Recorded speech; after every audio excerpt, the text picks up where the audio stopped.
Alors, bonjour tout le monde. Aujourd'hui, on va vous parler des habitats sensibles du Saint-Laurent. C'est un enjeu extrêmement important. Et pour vous parler de ça, nous sommes deux individus qui sommes des passionnés du fleuve Saint-Laurent. Alors, moi, je m'appelle Gaston Derry. Je suis un enfant du fleuve et je suis président de la Société de protection et d'aménagement de l'île aux Pommes.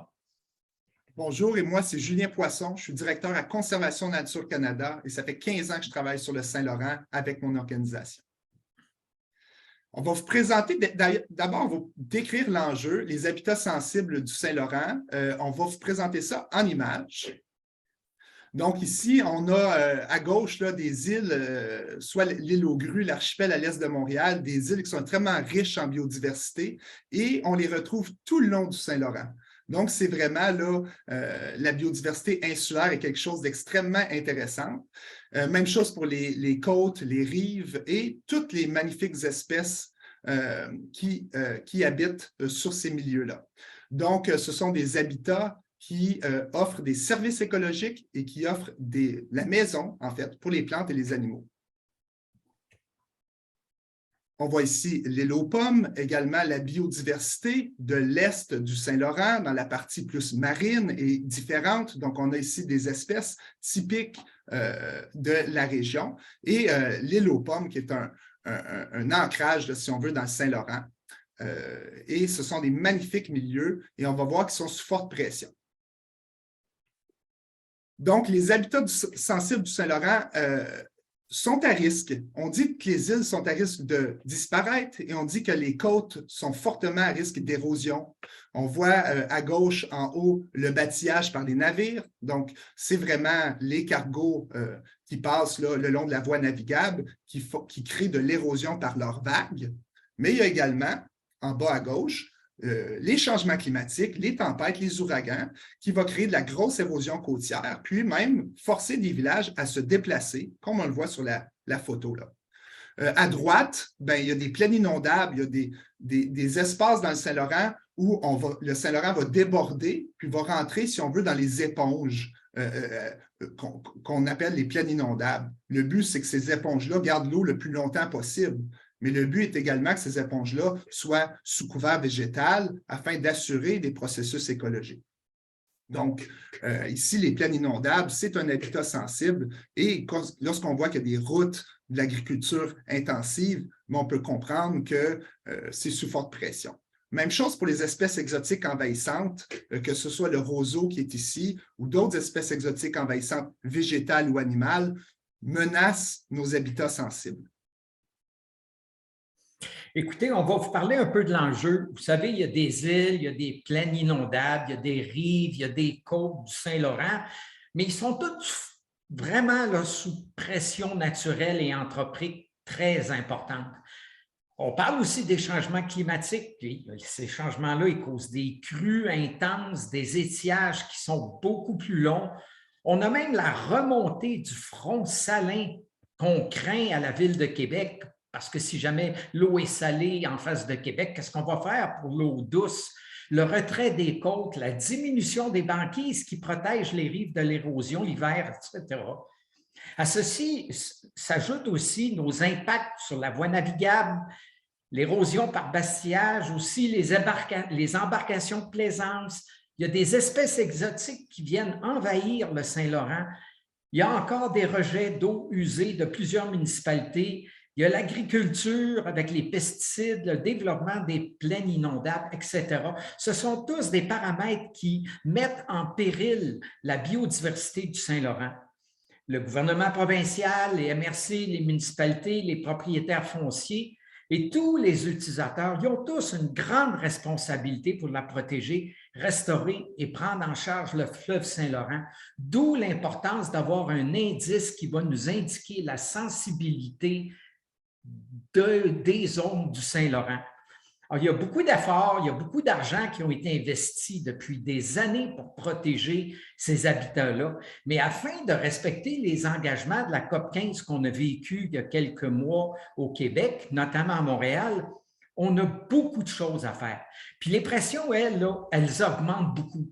Bien, il y a des îles qui disparaissent par érosion, des villages côtiers qui doivent reculer, toutes les choses dont mon ami Julien vous a parlé tantôt.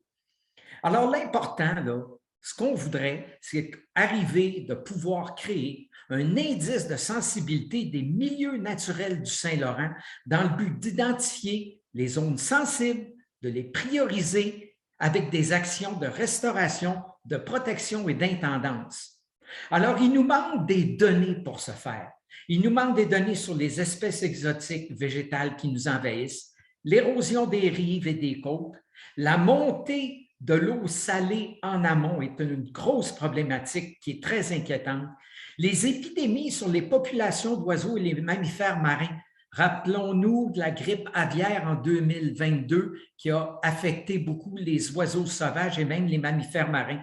La qualité de la végétation dans les plaines inondables du fleuve entre 0 et 2 ans, les herbiers aquatiques. Alors, ce sont toutes des problématiques qui devraient, selon nous, pouvoir se référer et être catégorisées à l'aide d'un indice de sensibilité. Julien, je te passe la parole. Absolument, Gaston. Donc, il y a tellement à faire, on ne sait pas où donner de la tête. Moi, ça fait 15 ans que j'y travaille. On a encore de la difficulté à prioriser le financement, à savoir dans quel de ces grands chantiers-là je dois travailler, où je dois investir, qu'est-ce qui est le plus urgent. Donc, si on veut regarder les points à retenir, il y a beaucoup à faire. Les habitats sensibles, ils sont bel et bien à risque, sous forte pression, et on croit que la technologie, on croit que des jeunes peuvent nous aider à identifier cet indice de sensibilité.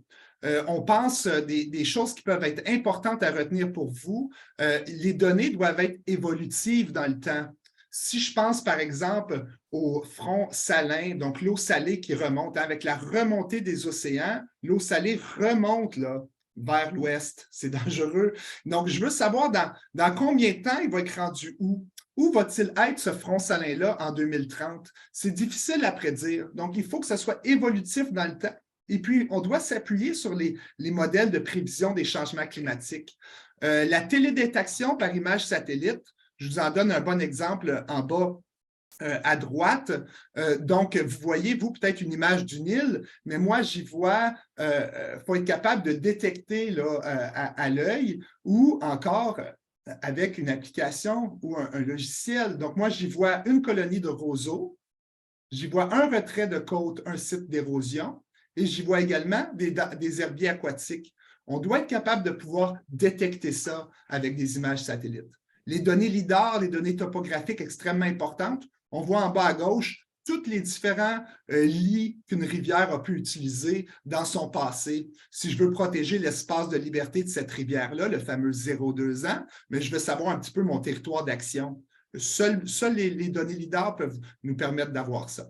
Même chose ici, une donnée de couverture du sol au centre, où on va venir nous dire la qualité du sol et les espaces humides en bleu, etc. Donc, on a besoin, si on veut, les gens ont besoin d'une espèce d'outil d'aide à la décision, si on veut, qui peut se retrouver sous forme de carte imagée ou de carte en ligne ou peu importe le type d'application qui peut en découler. Et effectivement, ce type d'outil-là ou ce type d'indice pourrait être duplicable à beaucoup d'autres enjeux au Québec.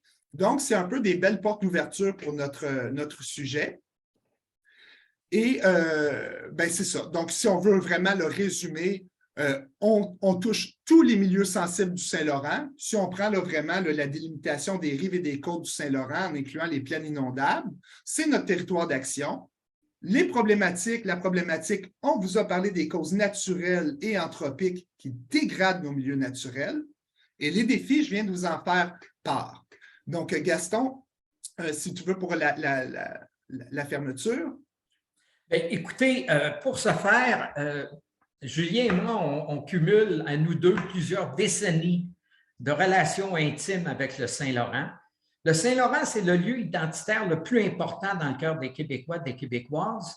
Et il est important qu'on ait cet indice de sensibilité-là qui va nous permettre d'intervenir pour protéger la plus grande richesse qu'on a au Québec, c'est la biodiversité du Saint-Laurent. Et pour ce faire, on s'est associé à des gens qui vont vous appuyer dans les projets.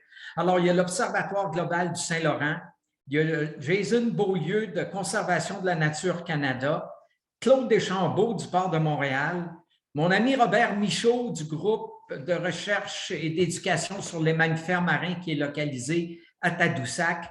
Il y a Jean-François Giroux, qui est un biologiste renommé pour le canard eider qui travaille à l'UQAM et qui travaille aussi pour la Société du Vénard. Jean-Éric Turcotte, qui était récemment directeur général de Stratégie Saint-Laurent, qui est rendu à la Fondation de la Faune du Québec.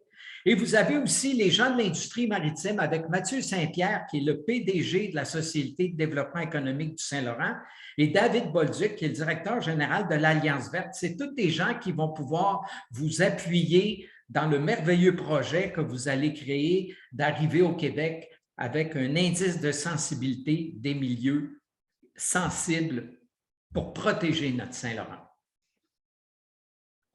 Alors, merci beaucoup. On vous remercie. Gaston.